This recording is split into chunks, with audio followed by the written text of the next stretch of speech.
Hiked interest rates have been slamming buyers. So should you be bracing for a big market correction? Hi, I'm Doug, your favorite realtor and broker who also has a law degree, here with a State of the Market address for spring 2023. I have access to a lot of cool data, and I'm always looking for patterns and anomalies that can help my clients take advantage of a changing market. I recently did a deep dive in tracking buyer demand for housing.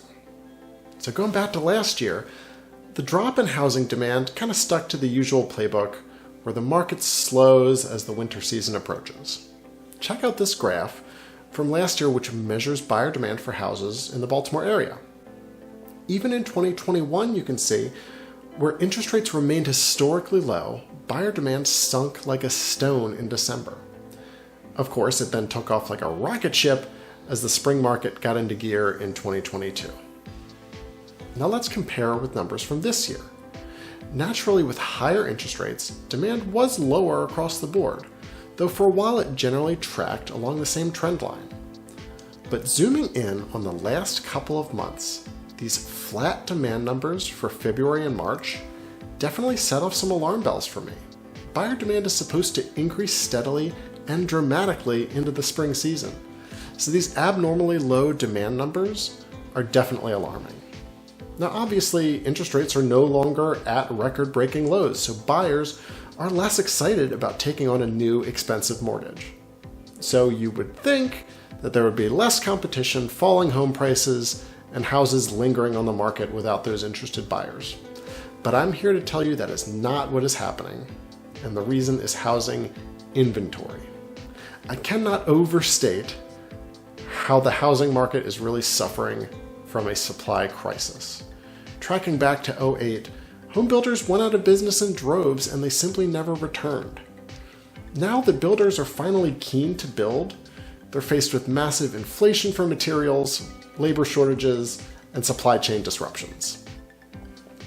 The US would need to immediately build over 5 million homes to rectify the shortage. That's not going to happen anytime soon. Plus, housing demand is not really going to crater for the foreseeable future. Remember those young millennials? Going 72 million strong, they're the largest generation in America, and they're all between 25 and 40 years old. And I can tell you they are tired of renting. So what does all this mean? I'm not going to downplay these newest numbers. The demand for housing has dropped, and it's dramatically slowed the market. Compared with last year, home sales in March were down nearly 30%. Now that sounds pretty scary, but it would also be insane if the market remained as hot and competitive as it was during peak COVID.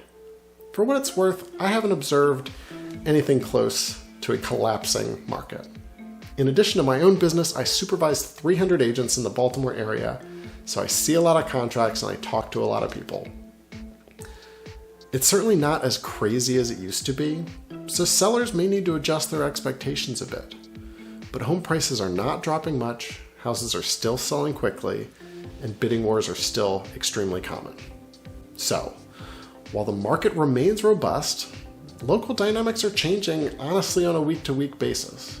So if you're thinking about buying or selling anytime soon, just make sure you're working with an expert you can trust. If you ever want to chat about the market or specific strategies for your real estate goals, shoot me a message or give me a call.